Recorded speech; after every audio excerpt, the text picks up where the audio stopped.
20, o salmista ora para que seja livre do mentiroso e caluniador. Coisa séria, hein?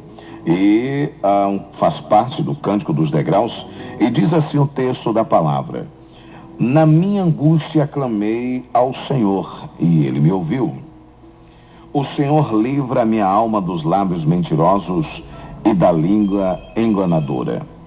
Que te dará, ou que te acrescentará a língua enganadora? Flechas agudas do valente com brasas vivas de zimbro. Ai de mim que peregrino em Meseque e habito nas tendas de Quedar. A minha alma bastante tempo habitou com os que detestam a paz. Pacífico sou, mas em eu falando já eles estão em guerra. Muito bem, fizemos a leitura dos 7 versos desse Salmo de número 120, nós vamos nos deter aqui aos 3 primeiros versos deste Salmo para o nosso devocional. Na minha angústia clamei ao Senhor e ele me ouviu. Numa situação de perseguição, numa situação de dificuldades em que o salmista está passando, e ele, no momento de angústia, diz: clamei ao Senhor e ele me ouviu. Sempre que lemos o texto de Salmos, nós vamos encontrar essa comunhão, essa referência, o salmista sempre trazendo essa atenção do texto, né, para a sua comunhão com Deus. Ele sempre apresenta esta comunhão para com Deus diante das situações adversas. E aqui tratava-se de uma questão de lábios mentirosos e caluniadores. E ele diz: Senhor, livra a minha alma dos lábios mentirosos e da língua enganadora. Olha, não tem coisa mais terrível do que a mentira, né? A mentira. E aí, da mentira origina-se a fofoca, que é o mesmo sinônimo de calúnia, de tantas coisas aí, né? E são situações passivas de punição, né? A justiça, ela entende que alguém sendo vítima de uma mentira, de uma calúnia, estando este inocente, isso pode gerar uma situação até jurídica. Pode gerar um processo que muita gente aí, que às vezes já está na boca de muita gente, né? Vou processar por calúnia e difamação. Então, às vezes o camarada tem até culpa no cartório, mas ele tem essa defesa, um mecanismo de defesa da sociedade. Então, Davi, ele está dizendo: Senhor, me livra, me protege desta situação. É terrível, irmãos, você saber que está sendo vítima inocente de uma situação fraudulenta, de uma mentira. E o pior que são situações, irmãos, que tem uma expansão assim, olha, tremenda. Uma boa notícia, uma verdadeira notícia, talvez ela demore um certo tempo para alcançar aos ouvidos dos mais interessados. Mas uma mentira e calúnia é coisa rápida. Falou aqui, com 12 minutos ali já se sabe. E o comentário, ele perdura, né? Eu costumo dizer que o homem, ele é lembrado mais pelas suas dificuldades, pelos seus erros, do que pelos seus acertos. Dependendo da situação, o erro, ele vira até uma referência. Alguém chega e diz assim: tá lembrado de fulano de tal? O camarada: rapaz, não estou bem lembrado. Aquele que fez isso. Já sei quem é. Então existem essas situações contrárias, oriundas de lábios mentirosos e de línguas enganadoras. Tem gente que já é prático na mentira, que para ele é uma verdade, já é algo comum, mentir, usar o engano, né, e falar coisas que nunca aconteceram. E a Bíblia diz quem é o pai da mentira, de onde é originada a mentira. A palavra de Deus, ela já tem essa referência. E Davi, ele não ficou fora da situação, ele foi alcançado também pelos lábios mentirosos e pelas línguas enganadoras. Ou seja, muitas coisas que rodeavam ao dia a dia daquela região, que chegava aos ouvidos das pessoas, não eram verdades, eram mentiras. Muita coisa que o povo sabia em relação a Davi era conversa sem, como a gente costuma dizer, conversa sem futuro. Aí ele faz uma pergunta aqui no verso de número 3, né? No verso 2 diz: Senhor, livra a minha alma dos lábios mentirosos e da língua enganadora. Aí no 3 diz: que te dará? Ou que te acrescentará a língua enganadora? Como ele diz, o que é que você ganha com isso? Falando algo que não é verdade a respeito de alguém.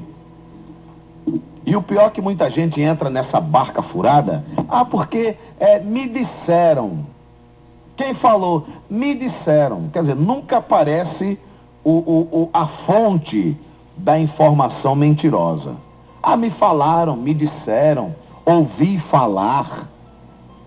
E é tão comum essa expansão, ou diria eu, essa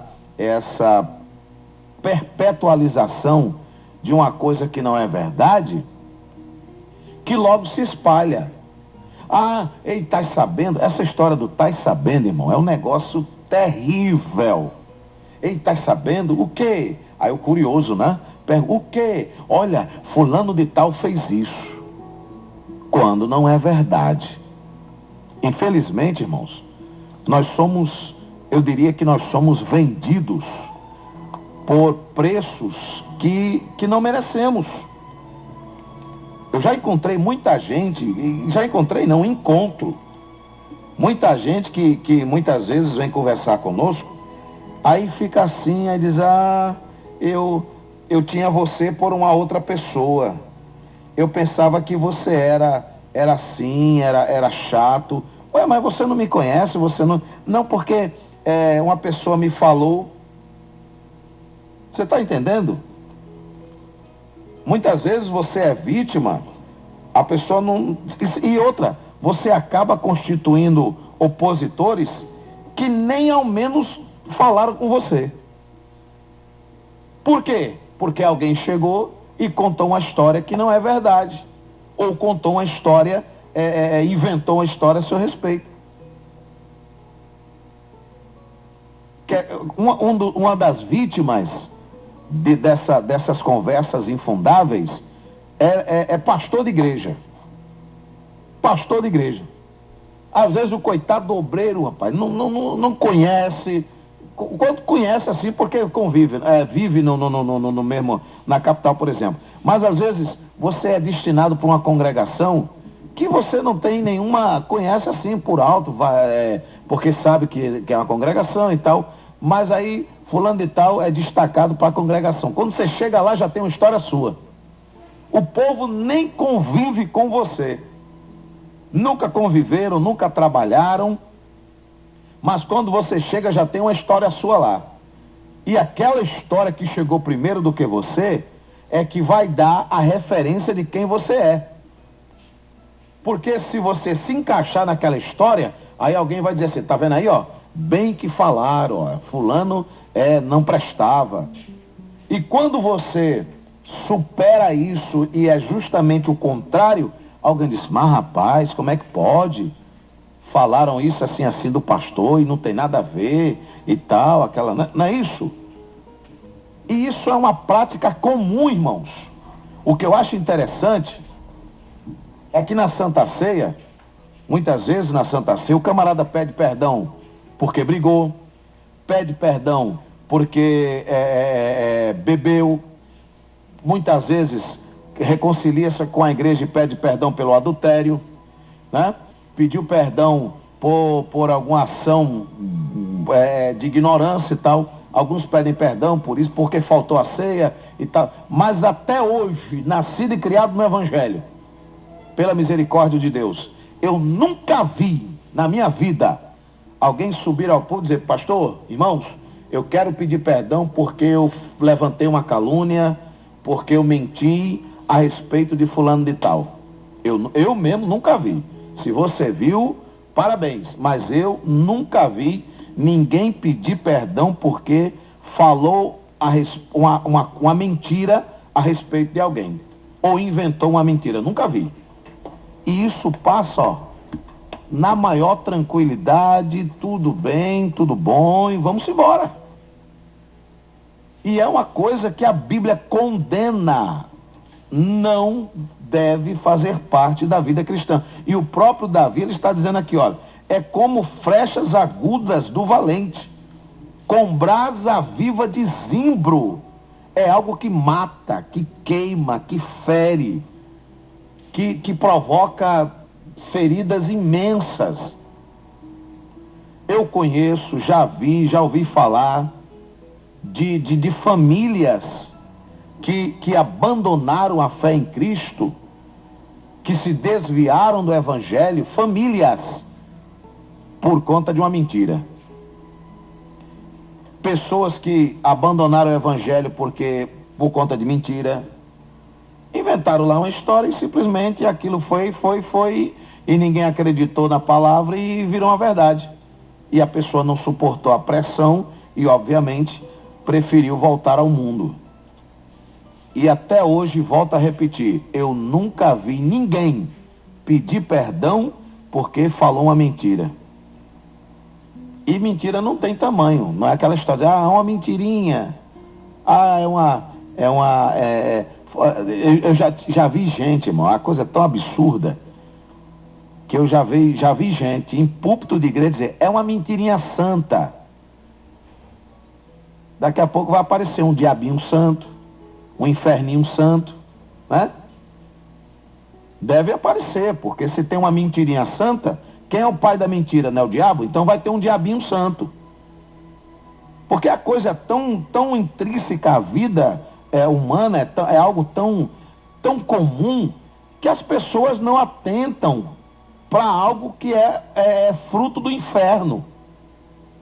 E isso vira coisa normal, vira algo assim como que se nada tivesse acontecendo. Coisas absurdas. O que acrescenta a você, meu amado? Te populariza?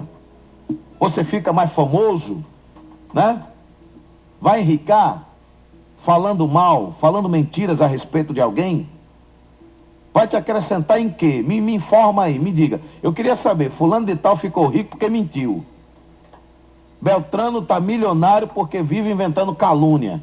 E o pior, são os grupos que crescem no meio do povo de Deus. Sempre tem um desatento para gostar desse tipo de coisa. Tem gente que parece que sobrevive disso. É o que lhe alimenta. Obviamente, se ele despreza a palavra, se ele não quer se alimentar da palavra de Deus, ele vai comer outra coisa. E vai comer o quê? Mentira.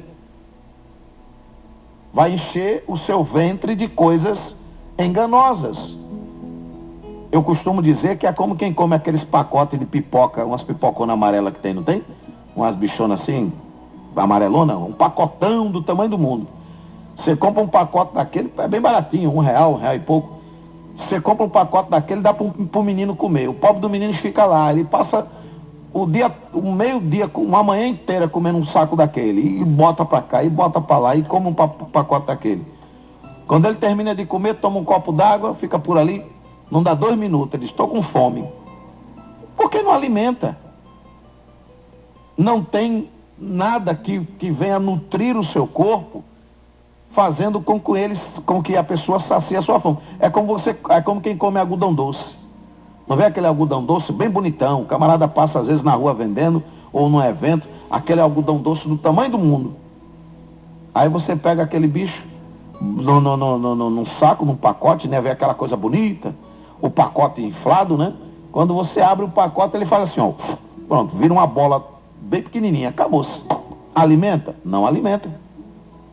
E muita gente senta-se à mesa do diabo para se alimentar de mentiras, tanto falando como vivendo mentiras, dizendo que foi sem ter ido, dizendo que é sem nunca ter sido, dizendo que fez sem nunca ter feito, como que querendo colocar-se num patamar de igualdade, porque fulano foi a determinado local. Não, eu também estive lá. O cara nunca passou nem na porta. Não, eu já fui lá, conheço, rapaz. E dar nomes até. A mentira tão verdadeira, fazendo aqui um paradoxo, que eles, não, eu estive lá e tal. É assim mesmo. Acaba nunca passou nem na porta. Rapaz, tu conhece fulano de tal? Conheço, pai, meu amigo particular. O camarada não sabe nem quem é. Vê pela internet, num DVD. Meu amigo particular. Como hoje as proximidades de rede social, internet, você acaba adquirindo, sendo conhecido e trazendo pessoas conhecidas para a sua lista de amigos. Por exemplo, Facebook. Facebook, eu vejo Facebook de gente aqui. Às vezes a gente está olhando, tem no nosso Face também, sempre trazendo uma mensagem, uma coisa, né? Eu vejo Facebook de pessoas que tá lá no hall de amigos, fulano, gente famosa, né? Ah, meu filho, ninguém quer amizade com o seu Zé da esquina, não. Me perdoe os Josés, né? Meu pai é José também. Mas ninguém quer amizade com o seu fulaninho da esquina, não. Só com o top de linha. E o top de linha não sabe nem que ele existe. Basta lá, meu amigo particular, fulano de tal. Acaba não sabe nem que ele existe. Quer dizer, é viver uma mentira. Porque primeiro que para ser amigo é obrigado a ter afinidade particular, aí é que o negócio é mais sério. O camarada não sabe nem quem é. Então são coisas que as pessoas vivem as suas fantasias, obras da sua mente, né? Tem pessoas que têm uma capacidade de viver um engano tão grande que ele, né? Outro dia eu vi uma reportagem de uma senhora que o Brasil viu, uma senhora que forjou uma gravidez, que estava grávida era de 8, era de, sei lá, quadrigêmeo, a mulher com barrigão e fazendo dificuldade para subir nas escadas, e o repórter entrevistando, foi na casa dela, e lá vai, e a mulher segurando a barriga e mostrando a ultrassonografia de quádruplos, era isso mesmo, de quádruplos, né? E aquela coisa linda e maravilhosa. Aí aquela história, né? O olho vivo vai observando, chega-se ao denominador comum, uma barriga de espuma. E agora, frustração, sendo revelada a nível nacional. Um outro que se passou aí, virou até filme, se passou pelo filho de um dono, um mega empresário de uma companhia aérea. E o camarada foi para festa, se hospedou em hotel, e não sei o quê, e eram mulheres bonitas. No final descobre que é uma baita de uma mentira. Levou a quê? Está preso. Então são coisas, irmãos, que se já não é bom para o mundo que jaz no maligno, não queira trazer isso para o meio do povo de Deus, não. Não dá para adaptar, não, filho. A forma é diferente. Então que possamos viver a verdade de Cristo em nossas vidas. Que Deus te abençoe. A verdade e a mentira são grandes rivais. Todas duas são antigas, são de muito tempo atrás. Mentira passa e destrói, verdade chega e refaz. A verdade tem mostrado qual das duas pode mais.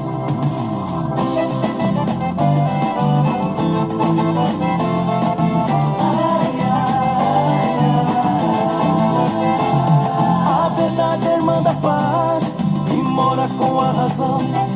A mentira é irmã da inveja, mora com a solidão. O pai da verdade mora com a luz e a salvação. O pai da mentira mora com a treva e a perdição.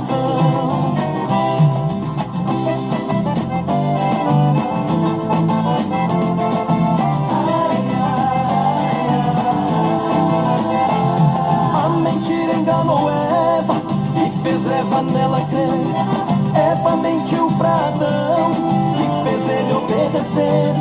Eles comeram do fruto que não podiam comer. Quando a verdade chegou, correram pra se esconder.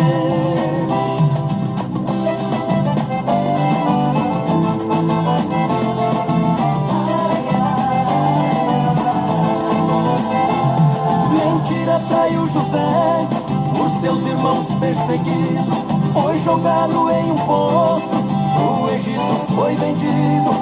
verdade através de sonhos, o futuro revelou.